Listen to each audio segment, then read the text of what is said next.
सुख और आनंद में शब्दों में कोई अंतर नहीं है, वस्तु में अंतर है।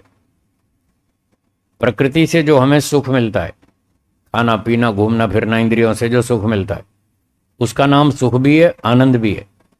नाम तो समान है। और जो ईश्वर से आनंद मिलता है उसका नाम सुख भी है आनंद भी है। नाम तो दोनों इक्विवेलेंट है, लेकिन प्रकृति से मिलने वाले सुख में और ईश्वर से मिलने वाले सुख में क्वालिटी में बहुत फर्क है, क्वालिटी में बहुत अंतर है। ईश्वर का जो आनंद है उसकी क्वालिटी बहुत ज्यादा है, हाई क्वालिटी, बहुत उच्च स्तर का है।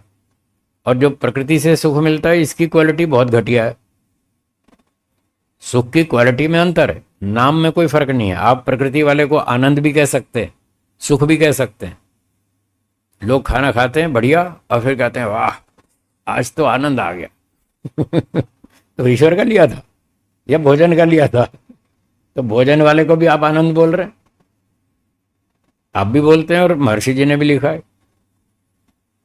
प्रकृति से जो हमें सुख मिलता है उसके लिए आनंद शब्द का प्रयोग भी किया है। ईश्वर स्तुति प्रार्थना उपासना के 8 मंत्र हैं जो आप यज्ञ में बोलते हैं, ओम विश्वानि देव सवितर दुरितानि।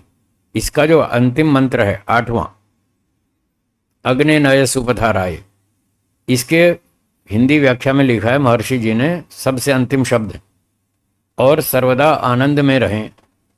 अभी कोई आप मोक्ष में थोड़ी बैठे, अभी तो धरती पे बैठे हैं, फिर भी कह रहे हैं और सर्वदा आनंद में रहें।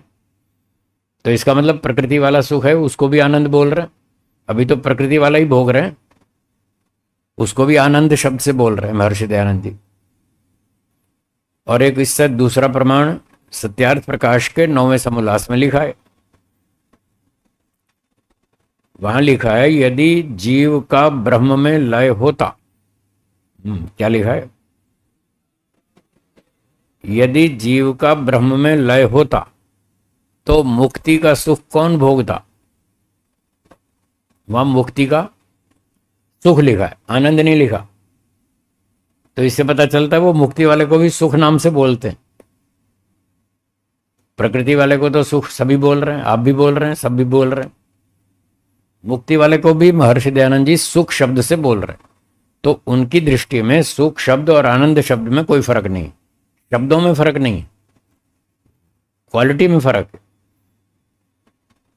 प्रकृति का आनंद भोगो, 10 करोड़ जन्म तक भोगो, आपकी तृप्ति नहीं होगी। और ईश्वर का आनंद समाधि में भोगो और मोक्ष में भोगो, फटाफट तृप्ति हो जाएगी, सारी इच्छाएं शांत हो जाएंगी, पूरी संतुष्टि हो जाएगी। ये क्वालिटी में फर्क है।